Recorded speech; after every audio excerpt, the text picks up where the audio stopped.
రాష్ట్ర ఏర్పాటు సంబంధించి తీర్మానం అయిపోయి పార్లమెంట్లో రాష్ట్రపతి ఆమోద ముద్ర వేసిన తర్వాత అప్పటి రాష్ట్రపతి ప్రణబ్ ముఖర్జీ గారికి ధన్యవాదాలు చెప్పొద్దామని చెప్పి కేసీఆర్ గారు మమ్మల్ని అందరూ తీసుకొని పోయినారు. జనరల్గా రాష్ట్రపతుల దగ్గరికి పోయినప్పుడు చాలా ప్రోటోకాల్ చాలా ఇదిగా సీరియస్గా ఉంటుంది, చాలా పద్ధతిగా ఉంటుంది.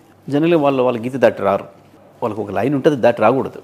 చాలా ఆశ్చర్యంగా వారు దాన్ని కూడా వదిలేసి కేసీఆర్ దగ్గరికి వచ్చి కేసీఆర్కే వారు శాలువా కప్పి బొకే ఇచ్చి కంగ్రాట్స్ చంద్రశేఖర్, నువ్వు అదృష్టవంతుడివి, నువ్వు ఒక అరుదైన వ్యక్తివి.